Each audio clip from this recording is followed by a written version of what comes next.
my Commerce Minister, Mr. Razak Daud, Foreign Minister, Minister for Planning, and Minister for Overseas Pakistanis. And the reason I have brought my team is because we feel, and as both of you mentioned, that it's time that Pakistan and Turkey enhanced our trade to a higher level. We have our problems. We have, for some reason, not achieved the potential of trade between the two countries that we should have.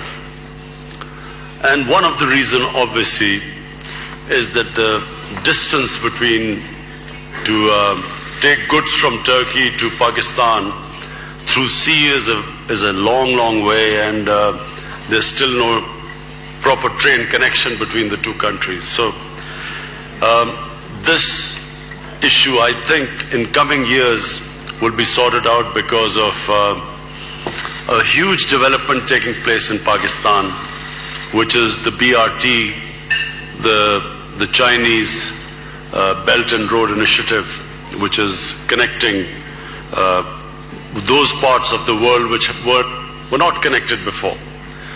So that's just one thing that will, in future, if we start working from now onwards, the trade between the two countries will increase.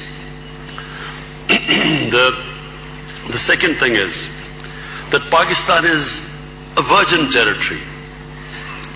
Pakistan is still virgin in the sense that a lot of areas of trade where Pakistan has huge potential have not really started performing. For instance, Pakistan has huge mineral reserves, but we have hardly done exploration even in 5% of the areas where there's oil, there's gas, there's copper, there's cobalt, there's coal, and these areas have hardly been any exploration has been done.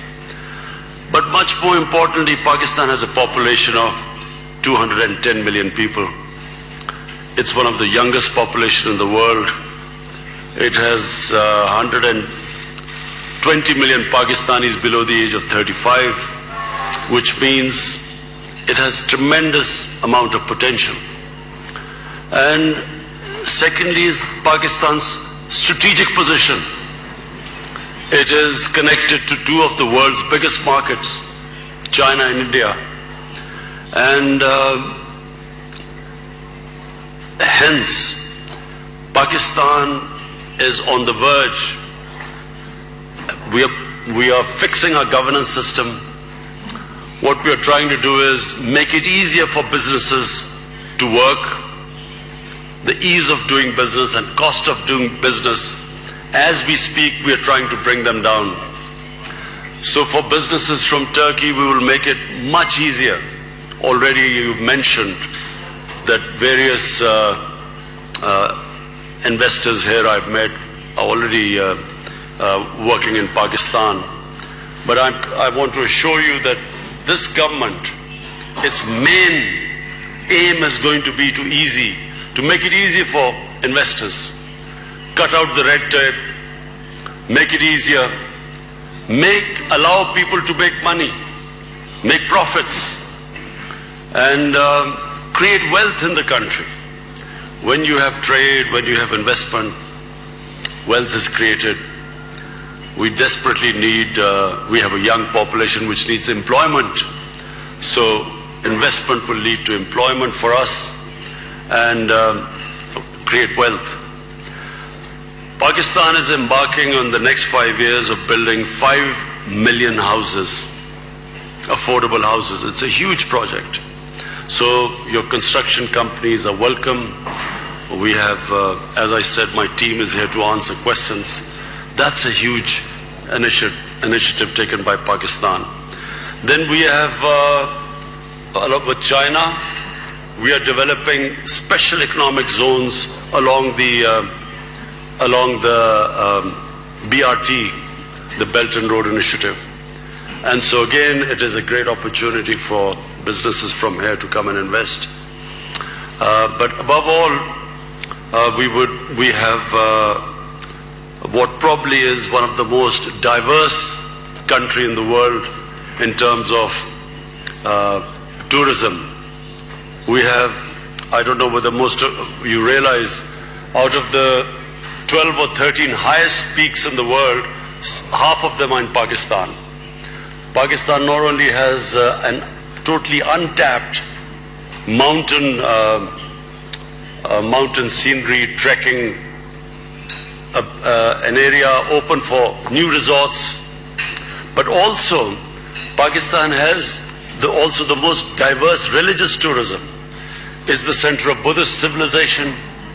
It is the center for Sikh religious tourism, for Hindus, and it also has the oldest, well, I can't say this here because Turkey already, we know this area is probably the oldest civilization in the world.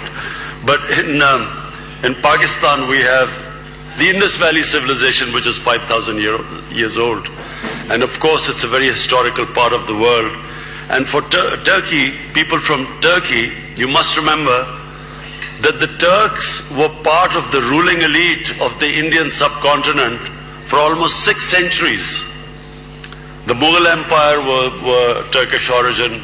Before that, the Sultanate in Delhi for 300 years. It was basically, it alternated between the Turks and the Afghans. So it has this huge history. And let me not forget that when Turkey was fighting for its independence, when the Greeks had invaded the mainland,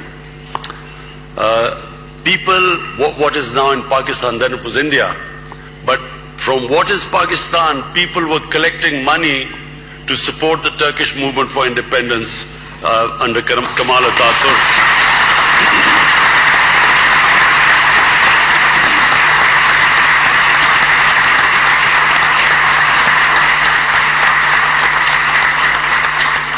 So I look forward to your questions. I have my team here.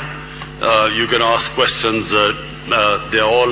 They can answer more specifically questions about various areas, about trade, about the measures which we've taken to open up our economy.